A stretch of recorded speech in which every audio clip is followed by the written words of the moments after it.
showing why they're a world-class trio. Can they bring it all the way home? We'll find out shortly with Sundown and Zeke in the studio. I mean, it's pretty definitive. Yeah, I mean, they're in first place, winning the match, took the high ground through, everyone else dropping all the way out. And I mean, what more could you ask for? The World Cup qualifying terror of Shinken and Stompy back with a vengeance, adding in the World Cup champion duo, Aqua. God, it was nuts seeing them surge in the back half, able to overcome what a lot of people thought they wouldn't be able to do. MMB falling short. Let's take a look at those final standings. Because, I mean, Europe was insane. What a treat to kick off the grand final broadcast. And as you can see, Shinken, Stompy, Aqua, congratulations. You are the European Season X champions, taking home your share of just under $500,000, 76 points, 13 clear. And also have to give a shout out to Andretta. While we were watching on the high ground, he went on a tear on the low ground and was just running through, basically 1v9ing and putting the team on his back to push them all the way up into second place. Boyer again making it into the end game, the victory royale clutch being the difference there between third and fourth, and a nice little payday as well. And then Tohaj, Bella EU, and Kaxi continuing the trend of consistency and placement, rounding it out, just falling short. And again, we see a pretty clear drop-off right there after that. I mean, 8 points is significant across, but again, congratulations to everyone here. MMB just on the outside looking in, a rough back half for them. But I mean, again, Zeke, this was so good. The gameplay was fantastic. Storylines were there. Seeing all the contested and then just the redemption. That's right, man.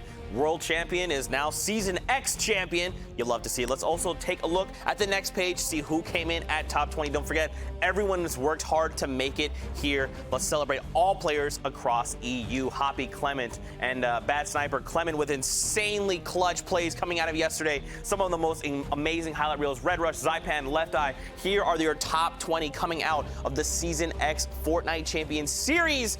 You love to see it, but again, we have season champions. We do have season champions, and just one, if you guys, congratulations, being and playing in the grand finals in the toughest region in the world, the most participated in, and honestly, I think the most aggressive overall as well. Just brilliantly done. Shout outs to everyone there who is able to perform, play in the heats, or even had a chance to compete in any one of the weekends. You guys are all great, but Zeke, go ahead, crown another Season X champion coming out of Europe. E11, Shinken, and Stompy. Coolers, Aqua, adding into that nice little trophy case he has going on. I mean, he is building up a resume and a half. You'll love to see it. Now, before we move on, we did make some predictions. We did. Early on in the week. Yep. And I just want to remind everyone of what all of our predictions across the board were. And it turns out that Shio Wager was actually wrong. Look at that. We all predicted Stompy to Shinken and Aqua to win, and Shio Wager predicted Mongrel, Mitro, and Benji. Man, what happened, Shy? I mean, you know, what's going on here? I've been duped, bamboozled. I feel cheated. Did you see that? Did you see that? That was me. No, come on, please. In all seriousness, we need to go. Shy, take a bow. Take a bow. All of us were very definitive. We saw what MMB have been doing. We saw when retail was uncontested. Basically, everyone thought it's like, well, it's a battle for second. Shy from the beginning had been adamant that something would come through, and in particular, he was the only one out of all of us and Bala combined to not pick MMB, and on top of that, pick the correct trio out of the entirety of the European region. So just from us to you. Yep, you know what that means.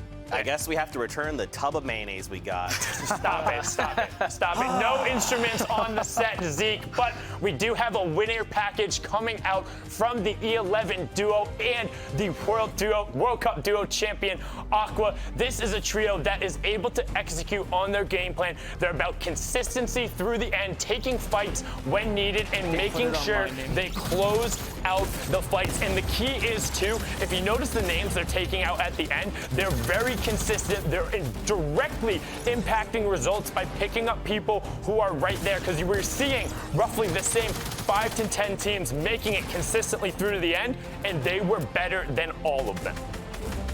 Man, just what an incredible day of Fortnite. Europe showing up and like talent across the board. So much wonderful play. You love to see it. I cannot be excited and more excited. And you think about it, we still have 3 more regions crowned. Yeah, we still have 3 more regions on the broadcast. We will be covering NA East and NA West. We'll have some peek-ins to Brazil, but just we see what's going on in the high ground. The one thing I want you guys to kind of look at in the top left when you get a second, oh no, not from this game, apologies, but just running through and their ability to not, we talked about it yesterday, how often do shots get returned towards them? When they establish the high ground in a meta where there are shockwaves, where there's RPGs, we saw them get shockwaved at maybe twice, and they had a player above that 7-tile reference mark and then supported him to maintain the control. Just brilliantly done from them. Every little moment mattering. And when you're that cohesive as a trio and you plug in Aqua, and I say that because Aqua is so versatile. His ability not only to play solos or fill with a duo partner or fill into a trio, that when you add him to such a power trio, and I think he acts kind of like as an anchor for that group. As Shai was talking about, he has the experience on the stage. He's been there and he's won it all, while Stompy and Shinken didn't necessarily have as strong of a performance on the World Cup stage as they would have liked. Adding in that and then wanting a little bit of hunger, and then Aqua knowing like, we've been there, we can do this, we can hold on, because that was very similar to his World Cup run. But we talked about it a little earlier, and we have to show it, because while they were at the top, and I wanted to go into this, Andretta is a monster. He is a star on the rise, and this is his run. Keep track. He has 2 elims right now. He has 2, and this pushes him up. There is 16 trios left. We're not in placement points. They're down a trio. Paytech is still there, and watch the run directly onto Boyer. Converts right away. That is the direct competitor, the team who won the last match, and he's tunneling through. Just, I mean, it is nuts to think this kid ran through the final week of solo qualification, went on the stage. He's so young, he's so confident, and he's so happy the entire time he's playing. He looks to be aggressive, looks to find picks, and all he wants to do is play Fortnite and win.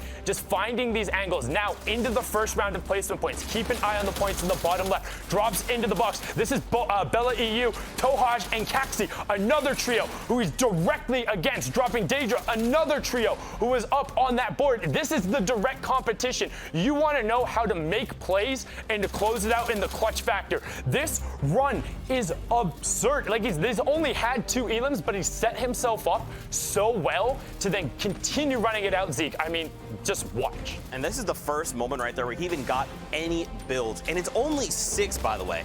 The way he is just patiently waiting. He knows what he has to do. He knows what he needs to do to make sure he brings it home. And then look at that hop back up, playing out in the storm as his teammates get down. Instant onto Verox. Boyer's teammate dropping him out there, pushing himself into top 8. That is a 4-point swing. Getting the conversion on XOXO, now has 30 builds into the top 7, but he's by himself. This is Andretta against the world, already sitting on 4 elims and working back through. I mean, this run is gross, and I can't stress it enough, because this is what Fortnite is about. This is what King did in the solo stage. This is about individual efforts when your back is against the wall, being able to make plays, clutching up when everything else is going on, finding all the edits. Red Rush goes down, closing in on the top 4. It's his 7th elim. He started with 2. There were 30 people.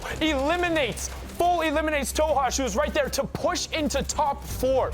The run from Misfits and Andretta, absolutely absurd. It put him 1 point clear into 2nd place, earning his trio. I mean, just such a great way to kick off the broadcast. Again, congratulations to all of you guys. We're going to catch our breath a little bit, slow down. We're going to go to a break, and we will be back with NA East coverage, games 1 through 6. So go do whatever you need to do. We'll do what we need to do, and we'll see you back here in a bit.